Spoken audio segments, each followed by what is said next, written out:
Шинэ өглөөний мэнд хүргэе. Өдөр бүр амьд хөтөлбөртэй хамт байгаа та бүхэндээ баярлалаа. Өнөөдөр хамтдаа бүгдээрээ эзний үгнээс суралцгаая. Тэгээд эзэн бурхантай хамтдаа залбирцгаая. Аава тандаа баярлалаа. Энэ өглөөний төлөө тандаа талархъя эзэн.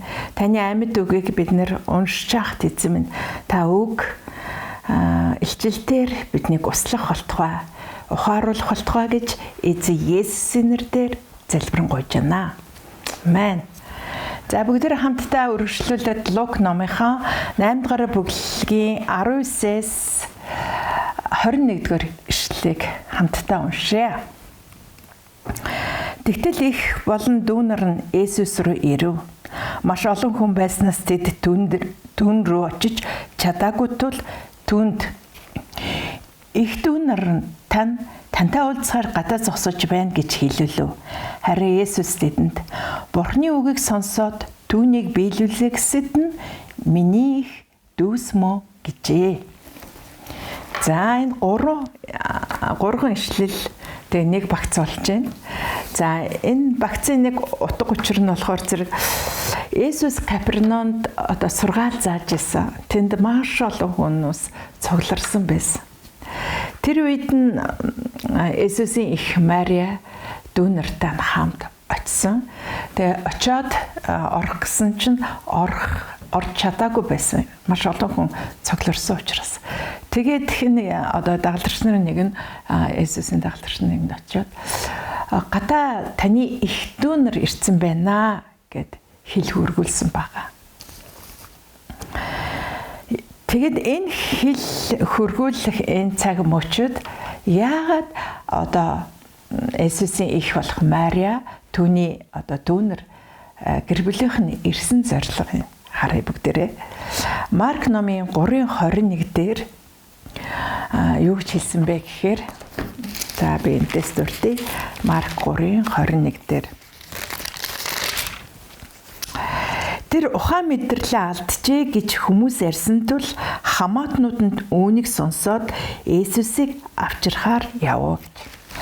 За гэр бүлийнх нь ирсэн шалтгаан болохоор зэрэг Есүсийг гэртээ аваачхаар ирсэн баг. Тэдний чихэнд юу сонсогдсон бэ гэхээр зэрэг Есүс ухаанаа алджээ. Тэр ухаанаа алджээ гэсэн зүйлийг сонсонгуудаа одоо миний хүү ухаангүй болчихжээ гэж их хүний одоо санаа зовнилоор явж хүүгээ авъя гэд дүүнертэй хамт ирсэн зориг байгаа байхгүй. Энэ цуурхал мэдээг хэн гаргасан мэдээж хурамч багш нар чи чөтгөртэй юм уу? Тэр Есүс чөтгөртэй юм биш үү? Энэ бүр ухаан мэдрэлээ алдсан байж тэгээд худал хурам ярьж эхэлсэн. Энэ одоо гэр бүлийнхэн сондорт хүрсэн байгаа.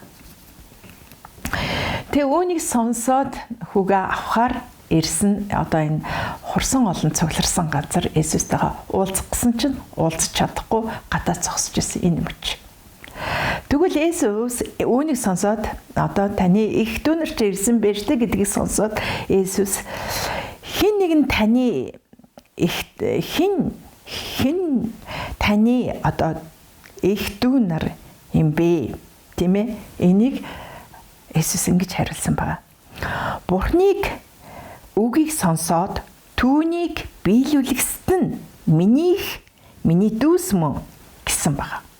Тэгээд айгу гайхалтай ингээд зүгээр уншихаар юу ярьж байгаа юм бол одоо Бурхны үгийг одоо сонсоод одоо их биелүүлээд хэрэгжүүлэгч нь миний одоо ээж миний дүү гэж байгаа Есүсийн хэлсэн үг юм байгаа байхгүй.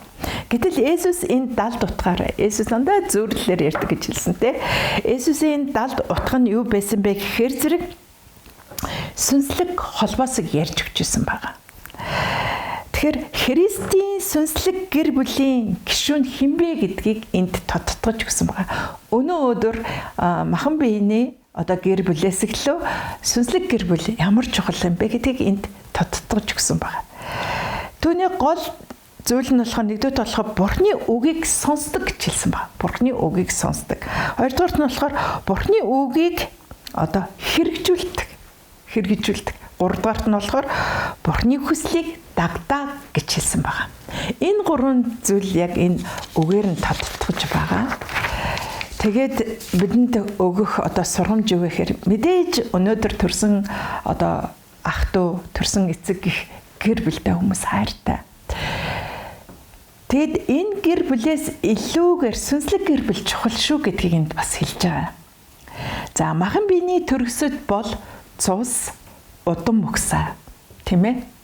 Энэ нь болохоор төр зуурын энэ насны гэр бүл. Харин сүнслэг гэр бүл гэдэг нь Бурхны үг, итгэл, үйлстэй хамт байдаг мөнхийн Тэнгэрлэг улсах юм а гэж байгаа.